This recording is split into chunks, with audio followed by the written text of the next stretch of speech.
मैं 14 लाख रुपए लेता हूँ उस टाइम पे व्लॉग का, अभी 30 लाख रुपए लेता हूँ, इसलिए तो चूजी करता हूँ, चीजें कम करता हूँ, लेकिन मैं तगड़े पैसे लेता हूँ।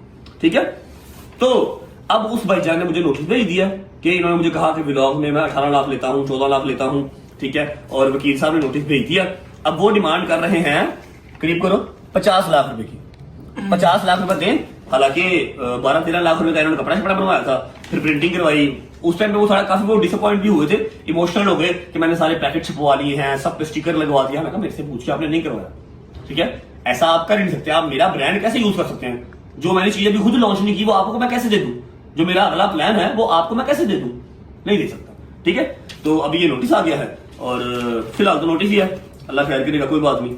जहां इतने हैं वहां एक और सही, कोई टेंशन वाली बात नहीं है। मैं इसको देख लेता हूं खुद ही। आप लोगों के नोटिस में लाने की जो वजह है वो यही है कि आउट ऑफ द वे नहीं जा सकता कोई भी इंसान अपना घर बिगाड़ के आपका घर नहीं संवार सकता। जितना कर सकता हूं उतना ही करता हूं, समझ लगी है? ठीक है, तो बाकी ये नोटिस की जो रही बात, ये तो लगा रहा तुम ये चले ना बेटे, कोई रोला नहीं है। ठीक है, आप थोड़ा सा ख्याल किया करें। अब बात पहले वाली नहीं रही। ठीक है, अभी बात यह है कि अगर कोई 10 बंदे आपको मिलने आएंगे रजत फैमिली के होंगे ना, तो कम से कम 5 बीच में आएंगे एंटी रजत फैमिली, और दुश्मन भी आएंगे। काउंटरलेस दुश्मन है, और सबसे खतरनाक दुश्मन आपका कौन सा होता है? आप भी याद रखना बच्चों, आपकी जिंदगी में आपका सबसे बड़ा दुश्मन कौन है? जिसका आपको पता नहीं कि वो आपका दुश्मन है। वो आपका दोस्त भी हो सकता है, वो आपका रिश्तेदार भी हो सकता है, आपके साथ बैठा होगा और सुना यार नहीं की यार ठीक ठाक है, और अंदर आपकी ये बोझ रख के बैठा होगा। ये मुझे मामा कहते हैं बेटे जबरी करने वाला। ऐसे ही होता है। सबसे खतरनाक दुश्मन वो है जो आपके मुंह पे आपका दोस्त है, या आप उसको जानते नहीं। जो आपको जानते होंगे, जिसको आप जानते होंगे ये मेरा दुश्मन है, वहां से आप परहेज करेंगे।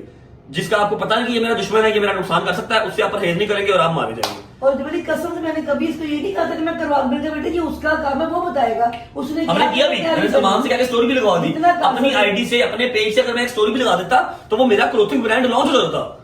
मेरा क्लोथिंग ब्रांड लॉन्च हो गया, मुझे पता भी कुछ नहीं है, ना उसके अंदर कोई मेयार है, ना कोई क्वालिटी है, मैं कैसे कर देता?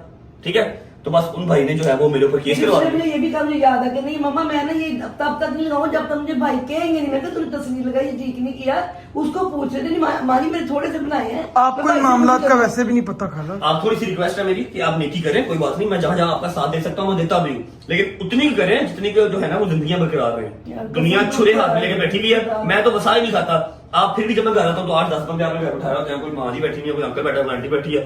मैं फिर आप कहता हूँ मामा जी भी हालात पहले वाले नहीं है। मैं कहती हूँ किसी का भला हो जाए जिंदगी। कोई बात नहीं यार, इसकी टेंशन नहीं लेनी। मेरी माए, मेरे भाई, मेरी बहनें जो बैठे बैठे टीवी पे परेशान हो गए, टेंशन नहीं लेनी। This is just a piece of paper, कोई मसला नहीं, मैं आती हूँ, इनका देख लूंगा, टेंशन ना लो। ओके, हाँ जी भैया जान, क्या हुआ? मैं कहाँ जा